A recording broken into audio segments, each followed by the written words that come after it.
Man like Robbie here now. I know what you're thinking. You're thinking, where's the set? Where's all your... Well, what it is at the moment, we're moving to... Well, I should say moving to. We've moved into some new premises, getting a new set up. So that'll be up in a few days' time. So at the moment, a few little temporary measures, but it's all good. We've still got all of the news for you here today on MLR Daily. First of all, the big news today is all about Arsene Wenger.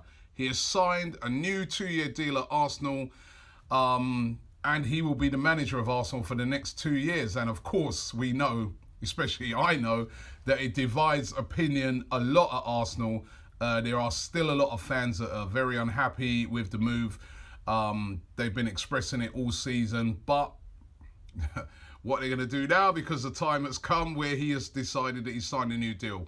I spoke about it yesterday that Stan Kroenke had met with Arsene Wenger on Monday. They'd agreed on this new contract. They went to a board meeting yesterday, told the board what was going on, and they've agreed on it, and it has now been confirmed that Arsene Wenger has signed a new 2-year deal at Arsenal. Now, what does this mean? Will there be more protests again next season if Arsenal start to go on a bad run?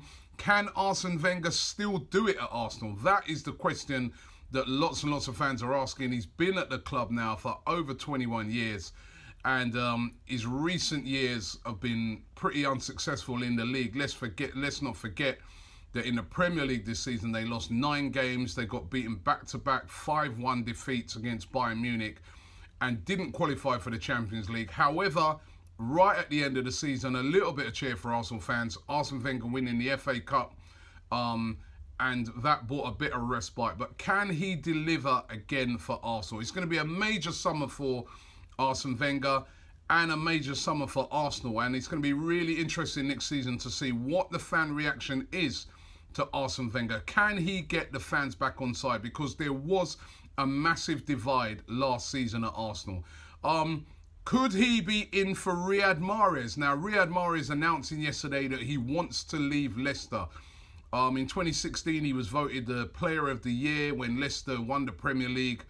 And he said in his statement yesterday that he'd agreed to stay on for another year with the owners of the club. But now he says he's fiercely ambitious.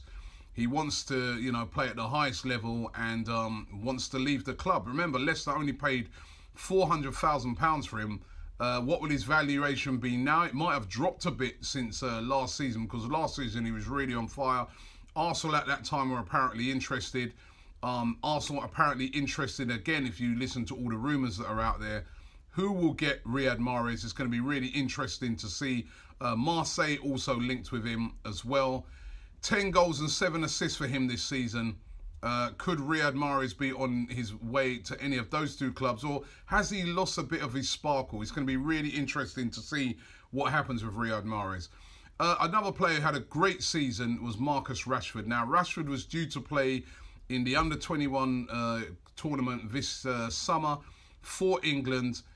Gareth Southgate has, though, picked him in the national team to play in the qualifiers, the World Cup qualifiers, which is going to be taking place on the 10th of June against Scotland.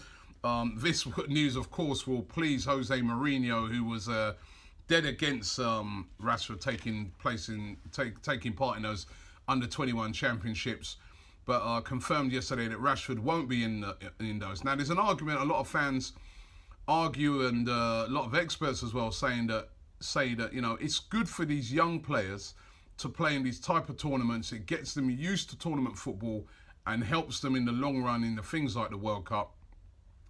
However, the owners and the managers of clubs, they don't like their players going away to play these sort of tournaments because they want them fit and ready for their club. So, looks like Mourinho's won out in this one. Rashford will not be playing in that under-21 tournament in the summer, and that's very pleasing, I suppose, to Manchester United fans. Maybe not so much to England fans. Virgil van Dijk linked again today with a host of clubs. The club, though, that seems to be emerging as the favourite to sign him at the moment is Liverpool. They're really in strong for him. The fee at the moment is said to be 50 million. That is the sort of money that Southampton are looking for, which is a hefty price tag, but he is a top player.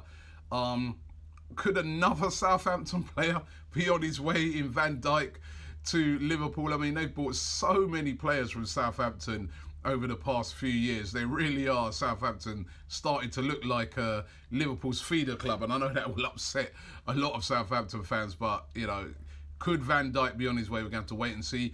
Gael Clichy, who's been released by Manchester City, is said to also be in talks with Liverpool. Liverpool willing to offer him a 2-year deal to sign for the club, so we're going to have to wait and see what happens with that one.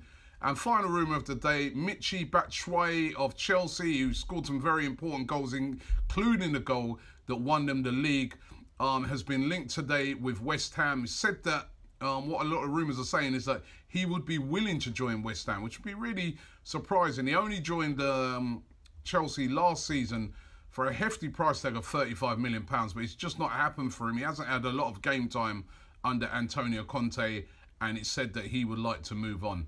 Lots of rumours then flying around today, and as I said, we're going to be all over all the transfer rumours all summer here on MLR Daily, and the new set will be here in a few days' time, so just be patient for that. Thanks for watching MLR Daily. Man like Robbie.